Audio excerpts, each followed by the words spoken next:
Madame, monsieur, bonjour. Aujourd'hui, nous allons parler Escape, espace game, ne pas confondre avec Escape game. Un espace game se réalise en extérieur, contrairement à Escape, de s'échapper, lorsque ça se réalise en intérieur. Alors, qu'est-ce qu'un espace game? C'est un jeu, tout simplement. Alors, là, nous allons parler plus de jeux pour adultes, qui peuvent être aussi bien BDSM, fessé, libertin, ABDL, ou simplement coquin. Coquin, sensuel, amusant, érotique, tout simplement. Alors, quels sont ses buts? S'amuser, tout simplement, s'exciter ou plus.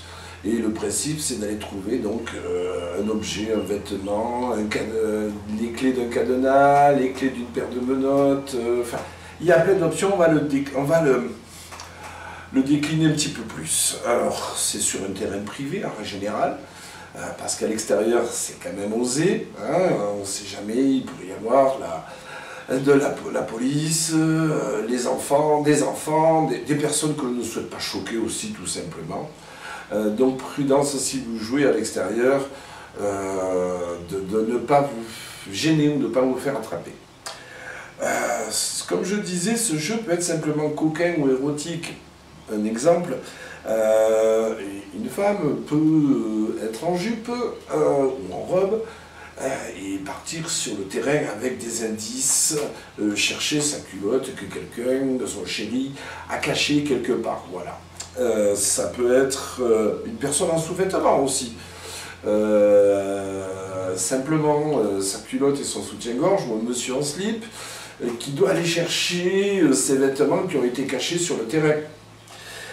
Ça peut être aussi une personne qui porte par exemple une cage de chasteté. Alors elle peut partir habillée ou pas.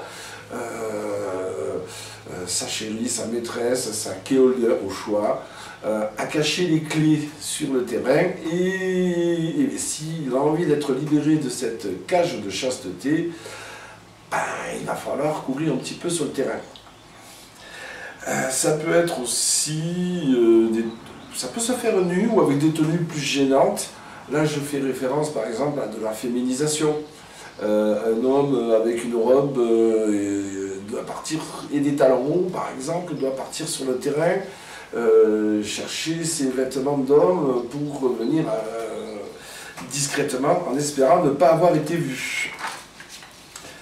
Un mode plus coquin, ça peut être aussi avec des sextoys vibrants. Voilà, le vibrant au bon endroit, vous imaginez bien où ça se met. Ça peut être avec un petit rosebud, ça peut être avec un plug de chienne. Enfin, vous avez déjà des idées, vous n'avez pas attendu après moi pour penser à ça. Passons à présent au jeu beaucoup plus fétichiste, puisque nous sommes au gîte fétichiste, pour les ABDL par exemple. Ça peut être aller chercher des clés. Alors les clés, la personne en porte une grenouillère, avec ou sans couche ce qu'elle voudra dessous, puisque chacun adapte le jeu à ses envies, et il y a un cadenas qui ferme la grenouillère ici ou ici, et il doit partir en grenouillère pour trouver les clés de ce cadenas qui lui permettra d'aller se changer. Ça peut être un peu plus BDSM, on va dire, avec un harnais de chaîne. Alors le principe c'est simple, on fait une ceinture à son pantalon, on accroche les chaînes dans le dos, on les fait passer par ici, on les accroche devant, on met un petit cadenas ici et ici pour pas qu'elle puisse l'enlever, et elle part avec son pantalon qui est fermé juste avec cette chaîne. Et ce qu'elle veut à l'intérieur, c'est-à-dire à l'intérieur du pantalon, c'est sa couche et autre chose. Ça peut être plus soft, simplement une culotte à cadenas, cela existe, nous en avons au gîte fétichiste, mais vous pouvez en acheter sur internet, ça se trouve, ou simplement aller chercher son pantalon et n'avoir que la couche sur lui ou sur elle. En précision, pour que ce soit plus clair pour vous, parce que pourquoi il ne pourrait pas s'habiller avant de partir, quoi. Tout simplement parce qu'au gîte fétichiste, on propose une cantine, tout simplement, qui se ferme avec un cadenas. La personne met toutes ses affaires à l'intérieur, ou le partenaire, joueur coquin, met toutes ses affaires à l'intérieur, ferme la cantine, pose le cadenas, et la personne, homme ou femme, on s'en moque, doit partir chercher les clés de ce cadenas pour pouvoir revenir, ouvrir la cantine et s'habiller normalement. Voilà. Ça peut être aussi autour de la féminisation, comme je disais, avec, pourquoi pas, un corset. Un corset, des chaussures à talons hauts que l'on fixe avec des petites chaînettes pour que la personne ne soit obligée de les garder tant qu'elle n'a pas trouvé les clés. Il y a une matière à s'amuser. Et j'insiste, chacun y met ce qu'il veut dans ce jeu, comme fétichisme, mais aussi comme gage. Pourquoi pas, gage ou les soi-disant punitions. Tu as 30 minutes pour trouver les clés. Si tu ne les as pas ramenées et tu n'es pas revenu dans les délais impartis, je te donnerai une fessée. Je te ferai un gros bisou. Enfin, ça peut être, encore une fois, adapté. Si je t'attrape, je te fais un câlin. Si tu reviens hors délai, tu devras dormir en couche, tu seras ma soubrette ce soir, ça peut être un homme ou une femme, là aussi on s'en moque. Chacun met ce qu'il veut dans le jeu, tu seras mon esclave sexuel ou sexuel, enfin, comme indiqué, ça s'adapte. En bondage, ça peut être simplement d'aller chercher les clés des menottes. Tant qu'à faire, on les met devant, comme ça si la personne tombe, elle peut au moins se rattraper avec les menottes main devant. Ça peut être plus corsé avec les menottes main derrière. Ça peut être aller chercher les clés d'un bâillon qui se cadenasse derrière et la personne, elle respire bien. Précision avec les bâillons, bâillon bouche ouverte. Il y a des bâillons boules et des bâillons qui font un rond devant la bouche qui permettent de respirer. C'est beaucoup plus prudent parce que si la personne est prise d'une canne de toux et qu'un bâillon ouvert, elle peut tousser plus facilement, elle peut éventuellement vomir, alors que si elle a un bâillon boule fermé, ça va être plus délicat. Et c'est surtout assez dangereux parce que si elle avale un peu, je suis désolé, c'est cru, mais si elle avale un peu de son vomi dans les poumons, ça brûle les alvéoles pulmonaires et ça c'est irréversible. Ça peut aller jusqu'à la noyade et la mort. Donc si vous jouez avec un bâillon qui se cadenasse, bâillon bouche ouverte, ou alors vous accompagnez la personne, mais ne la laissez pas seule. Ça peut être du BDSM sexe ou du libertinage. Pour faire la même chose que l'on fait quand on ne joue pas. C'est-à-dire que les libertins font des câlins. Je n'ai pas besoin que je développe, vous savez ce qu'est le libertinage. Là, ça peut être un peu le jeu de la chasse à l'homme ou à la femme, enfin principalement à la femme, mais à l'homme ça existe aussi, je vais y revenir. C'est-à-dire que la personne part avec des bracelets de cheville, des menottes. Elle doit trouver tout ce qu'il faut pour arriver à se libérer. Si elle y arrive, c'est bien. S'il n'y arrive pas, les chasseurs qui lui ont laissé 10 minutes d'avance, par exemple, partent à la chasse et quand ils l'attrapent, non, il la viole pas, ils vont lui faire la même chose que ce qu'ils font d'habitude. Sauf que là, c'est un extérieur et ça amène un peu de piment. Donc, ça, ce sont des jeux que vous pourrez adapter à votre convenance. Pour les sadomaso, ceux qui aiment bien quand ça fait un peu mal, comme les boxeurs qui aiment bien aller faire du sport et se faire mal, parce que ce ne sont pas des câlins quand on fait de la boxe. Donc pour les sadomaso, ça peut être associé avec les mains bien menottées dans le dos, avec une chaîne qui la bloque bien. La chaîne sert comme une ceinture, elle bloque les menottes derrière, avec des pinces à seins qui sont plus ou moins lestées. Ça peut être en mode CBT, avec ce qu'il faut accrocher au sexe masculin, que l'on peut lester, comme ça quand il marche, aïe, oui, aïe, aïe, ça tire soit sur les précieuses, vous avez vu, je sais pas si c'était poli, soit sur l'ensemble du sexe. Donc, là aussi, encore une fois, peu importe, chacun adapte le jeu à ses goûts. Vous pouvez aussi lui faire traverser des orties pour aller chercher les clés, mais attention aux allergies, certaines personnes sont allergiques aux orties. Autre fétichisme, le pet play, c'est-à-dire le mode chien, chienne, dog training. Là aussi, ça peut être soft, avec simplement, comment dire, un rosebud plug que de chienne.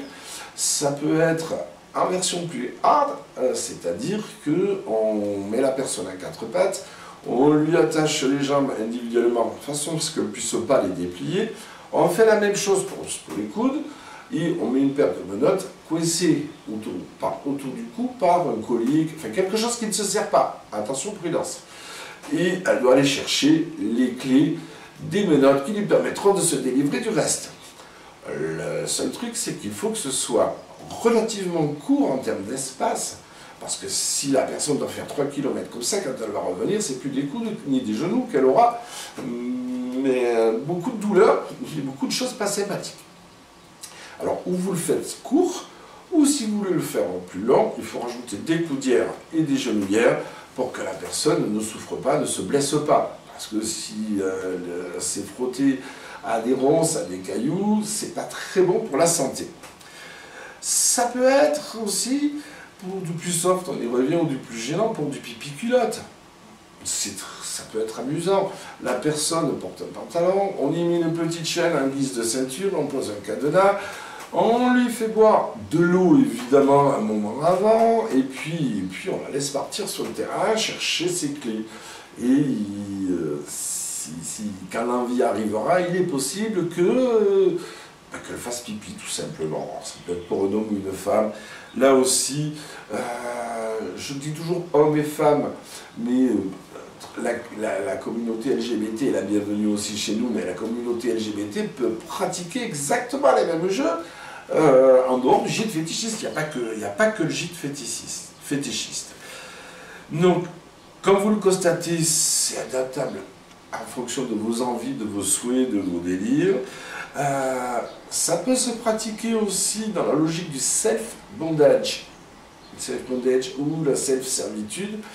Mais là, c'est plus, si vous êtes tout seul, du bondage walking. C'est-à-dire vous allez mettre les clés loin, et puis vous revenez chez vous, ou au gîte, et vous vous attachez, et puis après, vous devez aller chercher vos clés.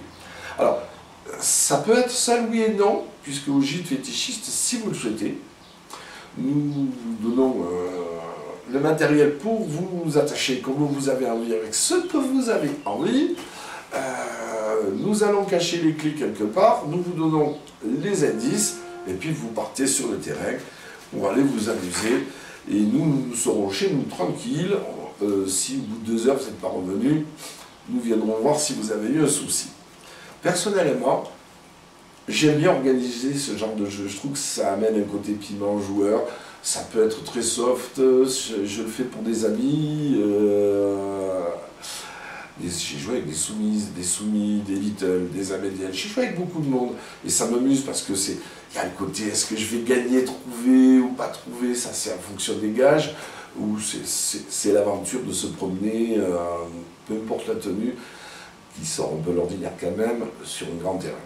Donc voilà, quelques mots, le principe de l'espace game. J'espère que ça vous aura donné des idées coquines. Peut-être que vous connaissiez déjà ce principe. Mais voilà, c'est tout simple, ça s'adapte en fonction de vos envies. Et j'insiste sur 2 choses. Ce sont bien des jeux pour adultes consentants. Ça peut être, c'est proche de ce que vous faites chez vous, sauf que là c'est à l'extérieur. Et attention, quand vous jouez, j'y reviens toujours, si vous jouez à l'extérieur, pensez qu'il peut y avoir des enfants dans la nature, il peut y avoir des gens que vous allez choquer, il ne faut pas le faire, il ne faut pas choquer. Et si en plus vous tombez sur la police, vous tombez pour exhibition. Et suivant ce que vous avez sur vous, ça peut aller assez loin. Vous pouvez quand même le faire à l'extérieur, dans la forêt, mais dans ce cas-là, portez des vêtements classiques sur vous, de manière à ce que si vous croisez quelqu'un, vous n'allez peut-être pas aller taper la discute avec des menottes. Vous éviterez, vous changerez d'itinéraire. Mais soyez prudents, faites attention de ne pas vous blesser et de ne gêner personne. Merci à vous d'avoir eu la patience de m'écouter et raconter toutes mes bêtises, qui ne sont pas que des bêtises, parce que ça peut être quand même grisant. A très bientôt pour la prochaine vidéo.